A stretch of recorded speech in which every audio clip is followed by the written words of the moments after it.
Estamos ya con el señor Francis, el doctor Francis Fukuyama. Muchas gracias por esta entrevista. Thank you very much for this interview. Quería empezar preguntándole sobre lo siguiente. Acabamos de estar en una conferencia de prensa donde usted ha hablado un poco del Perú y de su opinión sobre América Latina. No voy a decir que lo vi pesimista, pero tal vez poco optimista respecto al futuro del Perú y de Latinoamérica en general, no por aspectos vinculados a nuestra economía necesariamente, pero sí por aspectos vinculados tal vez a lo que nos falta por hacer en términos económicos y democráticos.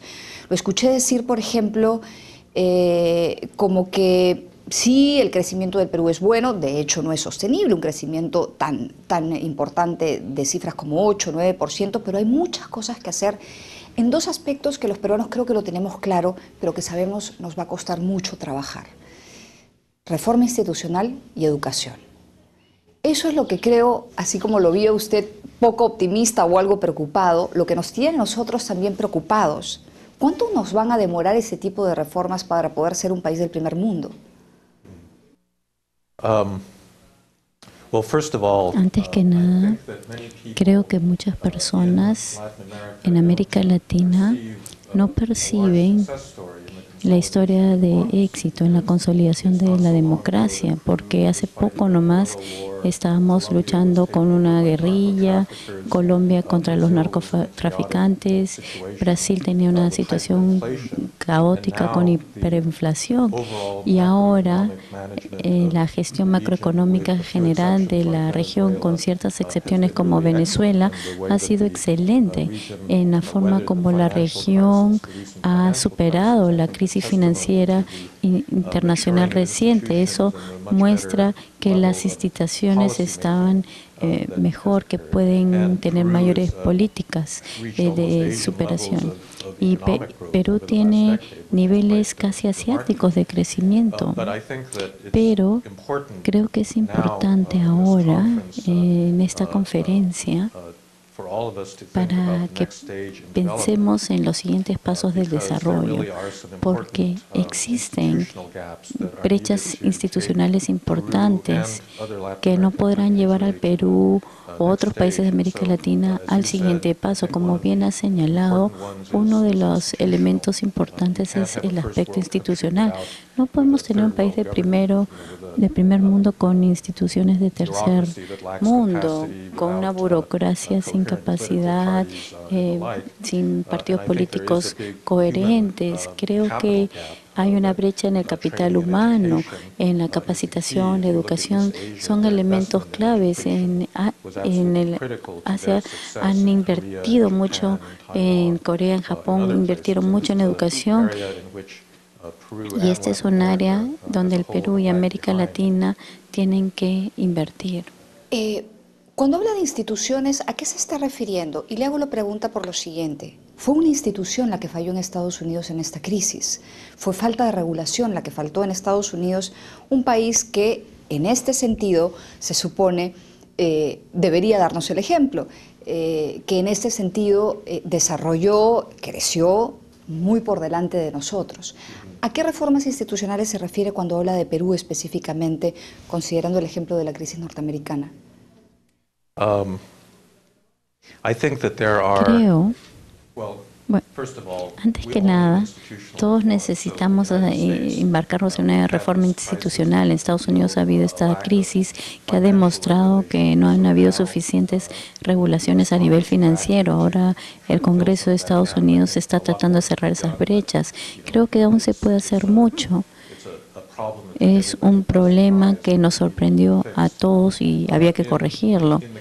En el caso del Perú, me parece que existe, antes que nada, un problema en el sistema político entre el gobierno nacional y las regiones. Hay mucho conflicto sobre la división de los recursos que produce el país.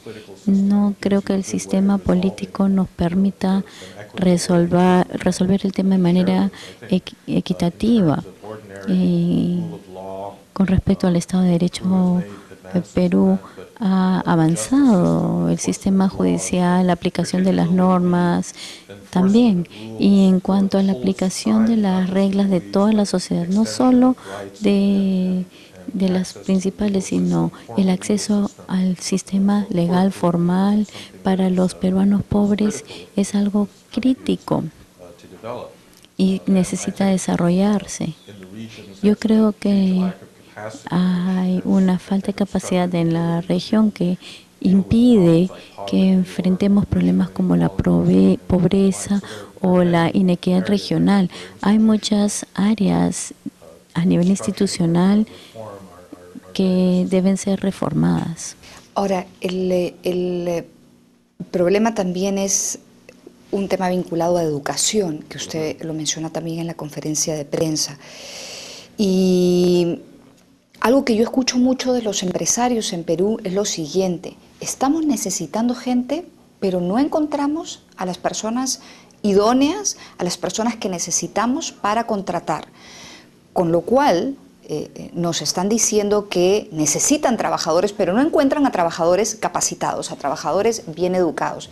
Y claro, es un círculo vicioso porque son peruanos que quieren trabajar, por el lado de los trabajadores me refiero, pero que no tuvieron la oportunidad de acceder a una buena educación. Entonces, esos problemas vinculados a la institucionalidad y a la educación de los que usted habla son problemas que lamentablemente van a tardar muchos años en resolver. Mientras tanto, tenemos una economía que crece, pero que crece basada en commodities, en metales. Mientras eso continúe, podemos seguir esperando la reforma institucional medianamente tranquilos. ¿Qué pasa si todavía no terminamos de reformar instituciones, no terminamos de educar a nuestra gente y a la par nuestra economía deja de crecer porque los commodities, por ejemplo, bajan de precio, etcétera? Ahí tenemos un grave problema. Antes que nada, el tipo de educación que necesita el Perú no necesariamente se ajusta al boom de commodities actual. Esto requiere habilidades específicas, pero como bien señala el sector privado, puede seguir avanzando, capacitando a las personas, jalar a trabajadores a la fuerza laboral y darles la capacitación necesaria. Yo creo que la inversión pública en inversión es importante para lograr la transición al siguiente paso de crecimiento. Perú necesita tener una economía más diversificada, un valor añadido en las actividades que realiza, y eso necesita muchas habilidades que hoy en día no están disponibles. En un sentido, tenemos que invertir en cualquier sistema que nos permita hacer frente a un freno en el desarrollo de China y nos permita ir a nuevos mercados que no solo el mercado chino que depende de los commodities. Esto es algo que hicieron los países asiáticos de gran crecimiento, invirtieron mucho en educación pública a nivel superior. Eso les ha permitido mantener su crecimiento más allá de las fases de crecimiento gracias a los commodities. Quería preguntarle sobre lo siguiente: el pensamiento de, como le llaman en América Latina, centro-izquierda, se ha posicionado en algunos países de América Latina, como por ejemplo el Brasil. ¿Está hoy la centroizquierda peleada con el capitalismo o peleada con los modelos del capitalismo que, con defectos, pero finalmente lo que, en mi opinión personal, ha funcionado para el mundo, el libre mercado?